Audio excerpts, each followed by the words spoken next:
All right, so on worksheet 7, on functions worksheet 7, you're given 3 problems. And in problem number 1, you wanted to find f plus h at x, and then h minus g at x, and then f times g at x, given that f of x is this linear function, which is 4x minus 3, g of x is this linear function, which is 6 minus 5x, and h of x is this quadratic function, which is 2x squared minus 3x plus 1. So let's go ahead and look at number 1. So number 1, you wanted to find f plus h at x. So that's an h right here. Now by definition, so remember you're adding two functions, so that's what this is. You're adding two functions, and by definition, remember what this means.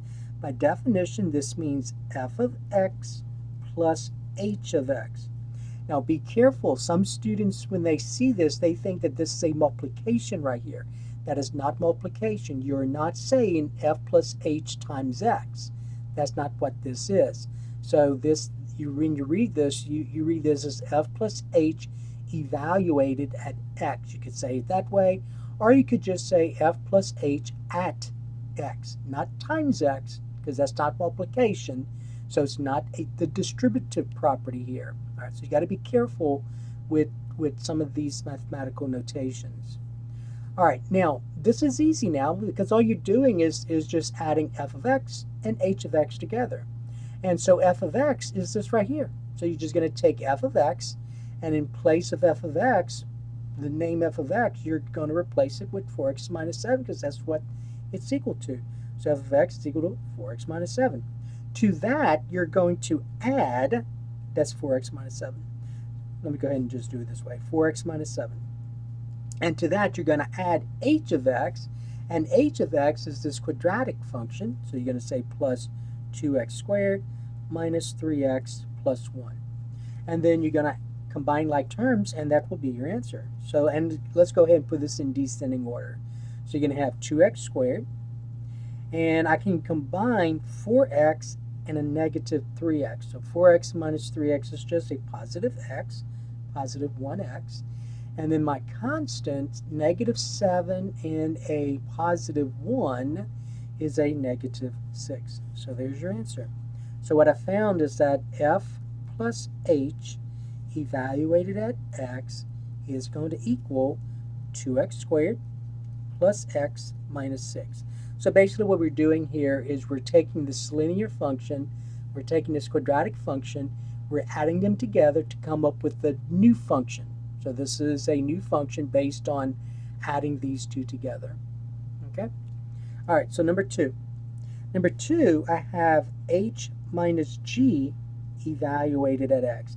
Now notice this is subtraction. So remember, when you're dealing with addition, addition is commutative. The order in which you add does not matter.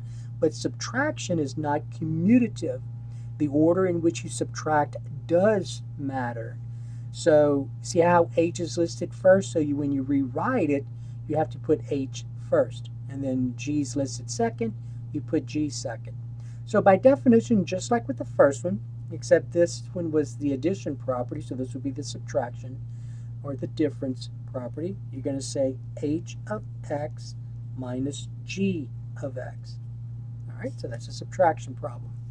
Then just like before, you're going to figure out, well, let's go and determine what h of x is. So h of x is this quadratic function, so I'm going to replace h of x with that, 2x squared minus 3x plus 1. And then I'm going to subtract. Now you got to be careful here. So since I'm subtracting, I need to put whatever g of x is, I need to put that in parentheses. So you may say, well, why didn't you put these in parentheses? You could have, but you were adding. All right, so when you're subtracting, remember when you're subtracting, you got to change, you got to add the opposite of each of those terms. So subtraction, you have to do something else, whereas in addition, you really don't. You're just saying 4x plus a negative 3x is x. Negative 7 plus a positive 1 is negative 6. Whereas with subtraction, you need to, whenever you subtract something, you need to put that in parentheses. So I'm subtracting g of x, and g of x is this linear function here, so that's 6 minus 5x. You see, if you didn't put that in parentheses, then if that was not in parentheses, then the only thing you're saying is that you're subtracting 6 right here. Whereas you should, when you do this correctly, you're actually subtracting 6 and then adding 5x. All right, so you got to be careful. Let me go ahead and kind of say with this as well. So look, so if you did put that in parentheses, this is what you would have had. You would have had 2x squared minus 3x plus 1 subtract 6 minus 5x.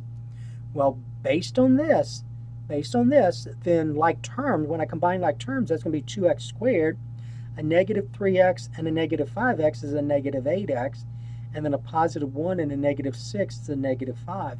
But that is not what this is. That's something totally different. That's why subtraction is important, to use parentheses with it. All right, so this right here is not the same thing as this. All right, so you got to be careful. So I'm subtracting every term that comprises g of x. So that's what this is. So that's going to equal 2x squared minus 3x. And then I think I forgot, let's see, 2x squared minus 3x. I think I forgot, let me see, h of x, I'm sorry. H of x is 2x squared minus 3x plus 1.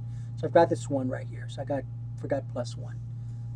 So there's h of x, 2x squared minus 3x plus 1. So that's this. And I'm subtracting g of x, which is this. All right, so now we're good. All right, so plus 1. All right, now remember, subtracting means the same thing as adding the opposite. All right, so, or you can just think of this as distributing a negative 1, right? So negative 1 times 6 is a negative 6. Negative 1 times a negative 5x is a positive 5x. So you see the difference? That's a positive 5x. And then if you had not put the parentheses, you would have had a negative 5x here, and that would have been incorrect. Okay, so what I did was I distributed negative 1 here. Negative 1, because it's understood to be 1, you can think of that as a 1. So negative 1 times 6 is a negative 6. Negative 1 times a negative 5x is a positive 5x. Or you can think of this as adding the opposite. So adding the opposite of 6 is a negative 6.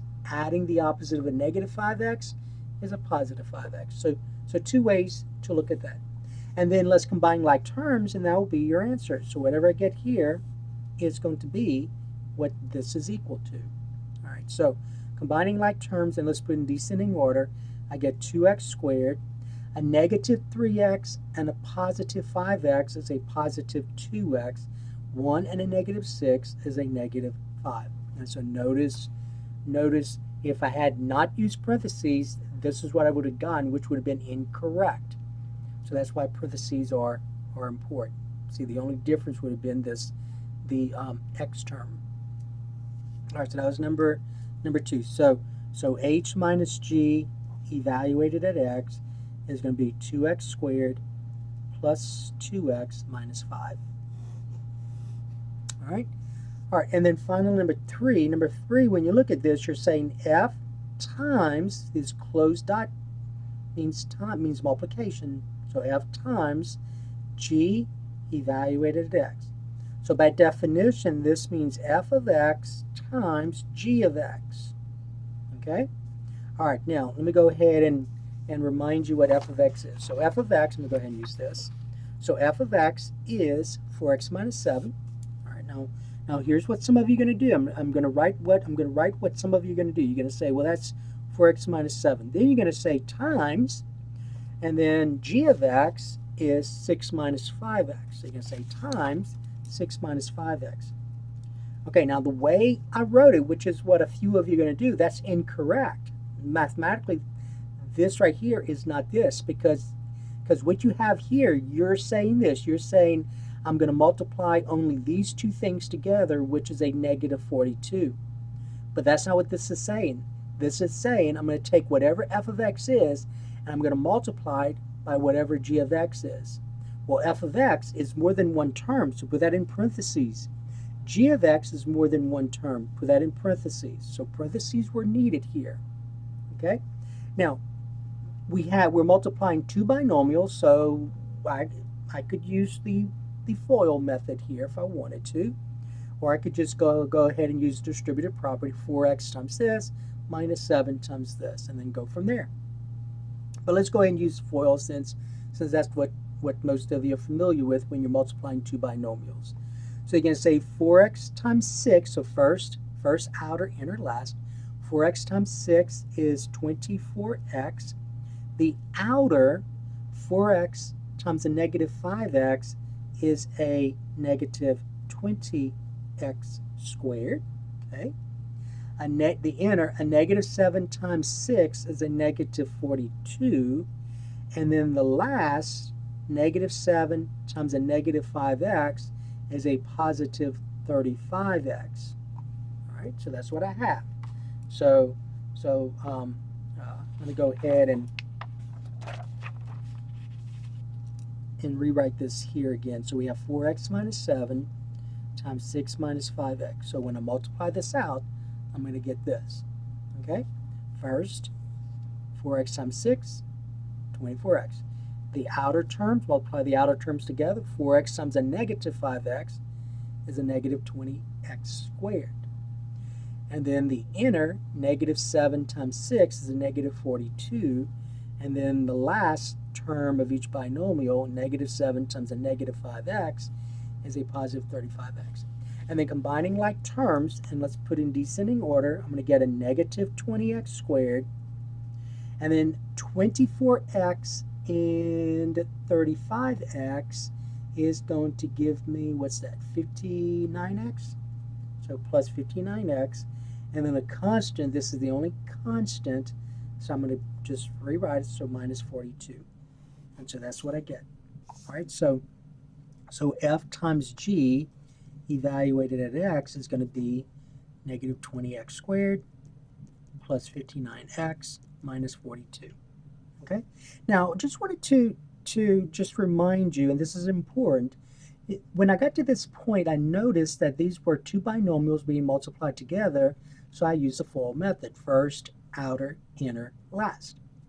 And I mentioned that you could have also done this. You could have used the distributive property in this sense. So you're going to take each term in that first polynomial, you're going to multiply it by the second polynomial. So basically, you're going to say 4x times all of this, the second polynomial, the second factor, and then negative 7 times this polynomial, or the second factor. So basically, you're saying 4x times 6 minus 5x minus 7 times 6 minus 5x. So that's what you're saying.